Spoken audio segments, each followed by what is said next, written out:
Hi everybody, so here's another one of our instructional videos here. So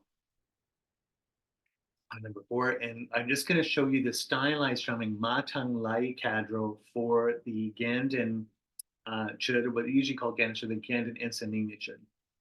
So this is what we were taught, back in 1999 at Tactile House in Northern India in Dharamsala. So the beat that you want for tam tam, the regular beat that you get is one, one, one, either fast or slow. Pretty simple, simple beat. So you just everybody's singing and drumming together. So for the more stylized Matang Lai Kadro drumming rhythm, the rhythm is, just to get it clear, it is Matang Lai Kadro, Matang Lai Kadro, Matang Lai Kadro. So first one is Matang Lahi. The Lahi is faster. Matam Lahi, slow. Kadro. Matam Lahi. That's the beat.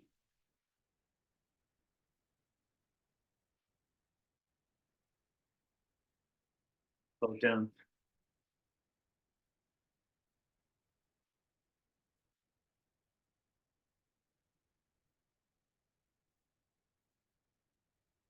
So that's the beat. That's the same beat, just goes all the way through. So in the Ganden should the Ensa should, it's you just start with that, you go right through to the end with that, just with that beat.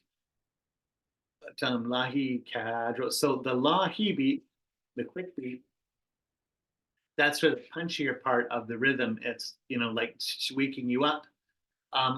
Every new melody in the section, there's about 12 of them or something like that, starts with at that beat. Every new section would start at that beat. Every time you say pay or say a mantra, it starts at that part of the beat. That beat out of the 3 beats, that one, Lahi, always represents a transition, right? Or a cut. So even when you're saying pay, it's so if you want to start the sadhana, so you always have to start and finish the whole rhythm, Bantam Line Kadro entirely, before you start something, another pay, like another Lahi, for instance. So like if you wanted to start the sadhana with pay, let's say there's 2 pays. Pay, let's say a sadhana starts, okay, let's just start with 3 pays.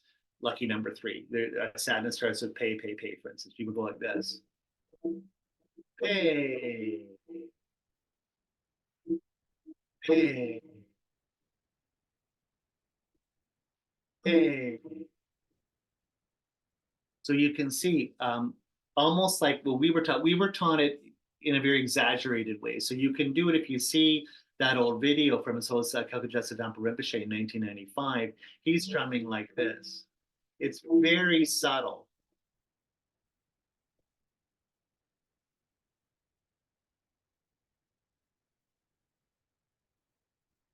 And singing very, very quietly and gently, which is his style. So we were taught, like our teachers there, Natalie and Andrew, and even Mia Shimada, that a little bit, Mia wasn't as exaggerated as Natalie, but they would go more, see, like there's more space. So it's the idea that almost like 3 levels. Ma, the first beat, you go in using your index to pull the drum in. First beat. Second beat is up here, which is ma tongue, ma tongue.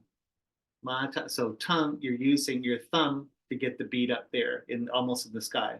Tongue. So going in and sending lineage here.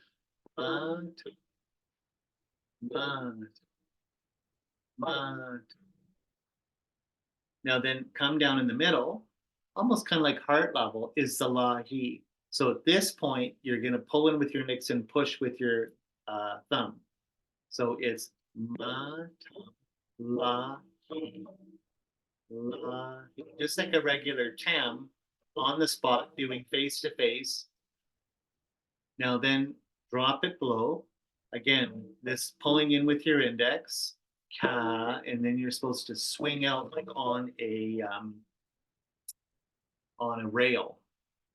So cadro or dakini, ka, pull in with your index at the heart, so a little bit below the heart, ka, and then push out, like go out like this, like something's on like a track, right? Like this, like the train, right? Or going out like a rocket along a track, you can take off, and then you use your thumb.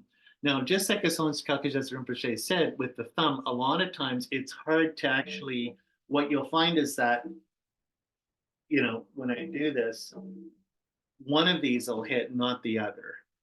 One beater will hit, not the other. So it's kind of like a half note or something. It's not a half beat. It's not, but he said that that's fine. So again, ma tam lahi, lahi. So at first, to get it, if you want to exaggerate, you can, just to get the sense of it or get the rhythm.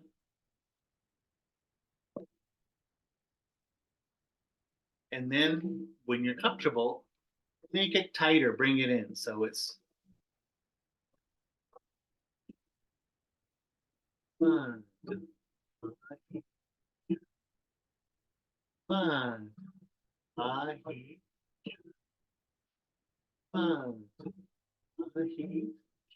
So again, in one beat, out one beat, in one beat, out one beat, in one beat, out one beat. One, two, six. One, two, three, four.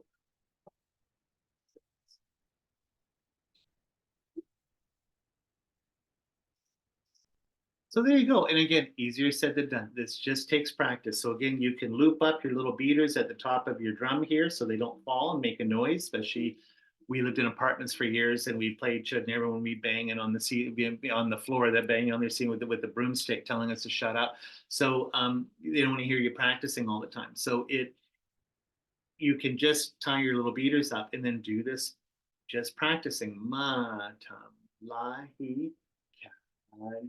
So it's nice again to work where you can actually show the faces. So it's not kind of like half. It's very pretty if you can go, see, like in for a face, out for a face, in for a face, out for a face, in for a face, out for a face. And it's pretty.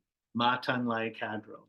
Matan lai kadro. So that's the rhythm that you're going to have. That's the beat.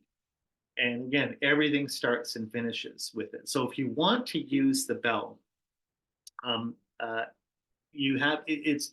We always thought that maybe Mia might have said that you the Umze would have the bell. Everyone has the bell. It just depends because I've seen that like Kagyu chitpas where everyone has a bell and it sounds just amazing and great. So I don't really know with us, but when everyone tried to use the bell, all you hear is the bell. You don't hear anyone singing and you don't hear anyone playing the drum. So what happens is it's like this, like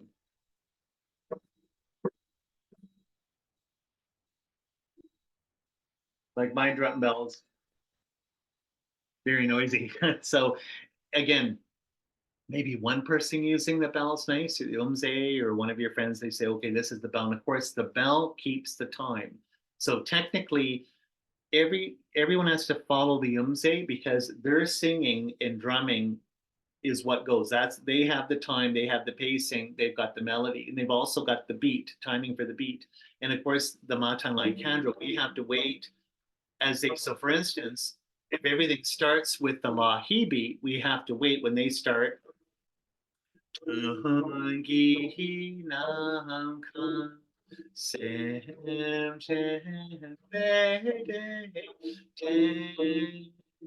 So we have to wait till the umse, we follow them. We wait till they start like with the lahi beat. So it's the same thing with the bell. The bell keeps the time. So I went and bought like a little rinky dink bell, almost like a little novelty bell. This might have been like a little monk's bell or something. I don't know. Because I find it's like when I was a little kid, we had Disney records on the record player, the little ones, the little 45s where you had a book. And whatever, they'd always say to follow a little fairy tale book, you turn the page when you hear Tinkerbell rings her little bell, the little fairy Tinkerbell. So this is whenever I'm doing good, with my Tinkerbell, I'm always thinking it's just like I'm a kid listening to Disney records. But anyway, that having been said, the bell keeps the time. I'm not very because I don't really use it. I was told that really the person that used the bell in the Gelugpa tradition the most was His Holiness Lamcham Rinpoche. He was very, very keen on using it, but Song Rinpoche, Jetsa Rinpoche, no one else really did. And so you kind of like you're taught to use it, but then no one uses it. But if you did want to use it, it's just the same beat. So it's ma,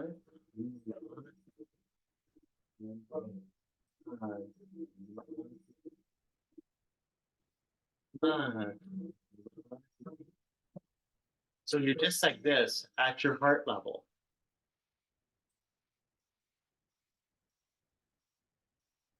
So it's ma tam lahi karo. Ma tam lahi karo. Ma tam lahi karo. Ma tam lahi karo. It's just, again, it's like, you know, a little kid, you're taught you pat your head and rub your tummy or something like that. Like, can you do? It's the same thing. Like somehow you have to visualize saying, do the bell and do the drum at the same time. Very, very difficult. And that's why, like I always said, there's kind of an inverse proportional relationship with people who take the Chod initiation and then the people who subsequently practice, because everyone gets so intimidated by just all the things you have to learn. But again, it's just put the time in and it goes. So that is the Matang Lai Kadro in the Ganden Ensa lineage, or what we usually just call Ganden Chod in the Gelugpa tradition.